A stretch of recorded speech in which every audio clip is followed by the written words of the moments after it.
This is Gary Atencio with CNTV, and today we're in Iowa. I'm here with an author whose stories of magic in an enchanted forest were inspired by her grandchildren.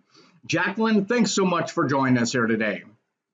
Thank you for having me. I'm going to start off a little bit about yourself. I want you to share with us, first of all, how you discovered that you wanted to write a book and why the decision to put pen to paper, how that came about. I'll tell you what happened. On our farm in Iowa, we have what's called a windbreak. It's 2 rows of evergreen trees that we have on our farm that go for about 300 foot. They're about 40 foot tall. In the middle of the trees, the branches become dead when the sun doesn't reach them, and they need to be trimmed out. So my husband and I did this several summers ago, and it made a beautiful cathedral archway for 300 foot. I thought it looked like an enchanted forest. My husband thought it looked like a place to put horseshoes. I had my granddaughter come out. She was 4. And I said, come out and look at the enchanted forest. And she came out with me and looked around. And she goes, oh, Mimi, I love your enchanted forest. Do you have fairies? And she caught me so off guard. I go, well, of course I do. And right over here is where they live. And right over here is where they go to school. She was getting ready to go to preschool and was kind of concerned about going to school, being 4. And I go, the fairies are not born fairies. They have to go to school to learn how to be fairies. Wow. So she thought maybe this might be an okay thing. So at night, she wanted fairy stories, not a book, fairy stories. And kids are really smart. They remember what you've told them. And if you tell them a second time, they remind you, Mimi, you already told us that part. So that's when I started writing the stories down. Right there in your backyard, right there in your farm, you're doing a task that you probably don't enjoy, maybe getting together, and all of a sudden inspiration comes. I mean, in our youth, we all seem to have an active imagination. Yet as we grow up, would you say many of us lose that spark maybe that we had as a child? I think some people do. Some of us can still find the magic every day. You need to look for the magic in the little things. It's out there. You just have to look for it. Really? I mean, your imagination, it was sparked at an early age by reading stories of adventure and fantasy. Was experiencing a world beyond your own enjoyable? And will that escape? Would you say, will that always be popular for people to want to escape by reading a book, would you say? I think so. Reading a book, losing yourself in a story, a different land, a different place for a couple hours or a couple days, depending how fast you read the book, is like a mini vacation for a small amount of money. Or if you get it from the library, however you read your books, is a good place. Just get away from everything and lose yourself in a whole new land, learn something maybe, or just a feel-good type of thing if you're having a really bad day. I agree. I mean, the magical world that you write about, it is invisible to human eyes. How did the idea for the book evolve? I mean, obviously the initial idea came about, but did you feel once you actually sat down and said, maybe I should write about this? Tell me about that for the book Fairy Academy of Quillsnap. Okay, as I would sit out on my patio and write with my laptop, I can see my enchanted forest. And I would sit there in the evening after working, and I would just write about, if that's my forest, I'm thinking my protagonist, Pansy, she is only the size of an acorn. So my whole farm becomes the land of Quillsnap. And so I look at things in that perspective, and that's what I write on. Webster's definition of a fairy is a small imaginary being of human form that has magical powers, especially a female one. Does your book have an appeal and provide inspiration for girls and boys alike, would you say? It does. It has don't give up type of attitude. When things are going bad in the story, it starts out, Pansy is in the human realm. She's living a terrible life. She's wanting to go to fairy school that she had talked to her mama about, but mama's missing. And she has this dream to go to fairy school, and things magically turn around when a mysterious visitor shows up. And she gets to where she wants to be, but she has to accomplish certain things to stay there. So she can't quit. She has to keep trying. It's like the little train that says, I think I can, I think I can. And that's, I think, like most of us. I mean, I want to obviously, accomplish this and do it. there's some real determination, obviously, of this fairy to do what she needs to do. I mean, according to the tale, like you said, one is not simply born a fairy. Instead, these littles must uncover if they can actually earn their wings. Training at the Fairy Academy is what the reader will discover.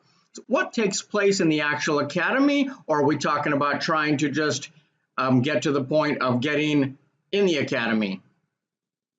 Well, not everyone gets to go to the academy. They are chosen at birth.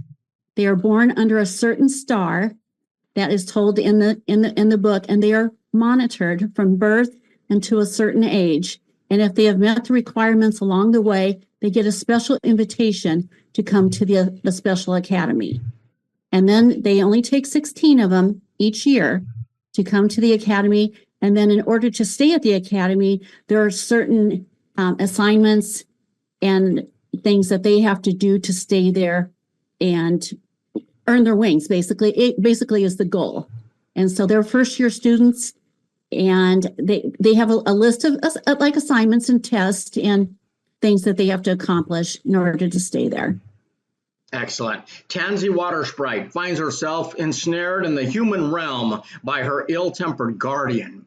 Does danger and adventure await our readers? And what age would you recommend for your book?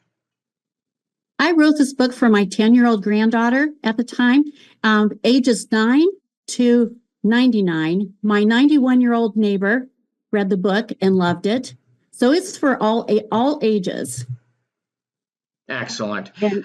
Tansy seeks out rare leaves, which are needed for an elixir required for the Fairy Academy.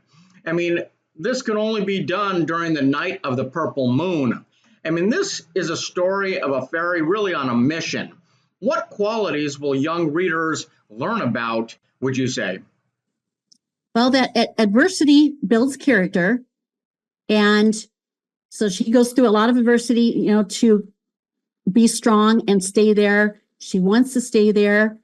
And also to finish, I started this job. I'm going to finish this job. I think I can do it. I know I can do it. Just like me when I'm writing the book, I've not been a writer all my life. I think I can do it. I am going to do it. I am going to finish it. So I see a lot of myself in Tansy trying to reach those hurdles in a different parallel. I imagine other readers will see themselves in her as well. I mean, this is a journey of a fairy to learn the truth about her mother. In the end, she finds her strengths. What has been some of the feedback from folks that have been able to read the books thus far? The feedback has been really good. They've really enjoyed the story, and they got so involved in the description, the taking in all about the different characters that there are. There are several characters in it, and following Tansy and her classmates, spellmates, I guess, along the way, and their instructors. That people have enjoyed that. They enjoyed the whimsical, magical, whole new world and to lose themselves into is some of the feedback that I've gotten.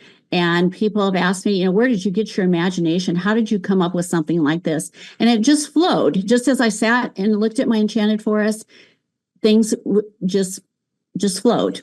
Right on your back porch with laptop in hand, overlooking the enchanted forest. Obviously, you were inspired by everything there, as well as your grandchildren, making sure they ask the right questions to really get you thinking. Jacqueline, in the past, your medical profession as a nurse is a place where magic didn't always happen, you say. You now have created a world where it does. Is this rewarding to offer your grandchildren, as well as really children everywhere? It is. It's a very wholesome, I think, magical, enchanting adventure. It has danger. It has some scary type things. Even my own enchanted forest. When I walk out in my enchanted forest, there's scary things in it at night too, called raccoons and coyotes and possums and things like that. So it's a dangerous place for me. But for the fairies, they have different kinds of dangers that they encounter in the forest. And I think that pulls in readers to follow, like, how is she going to get out of this? What's going to happen next? And is she going to make it? She's running out of time. She's running out of time.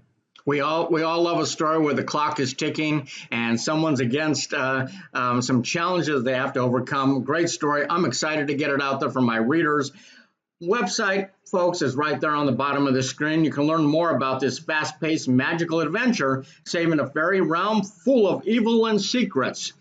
You can order the book right there online. It's available in both soft and hardcover, and also as an ebook download. Once again, that is the Fairy Academy of Quillsnap, Night of the Purple Moon. This is Gary Atensa with CNTV, and if you don't know, now you know.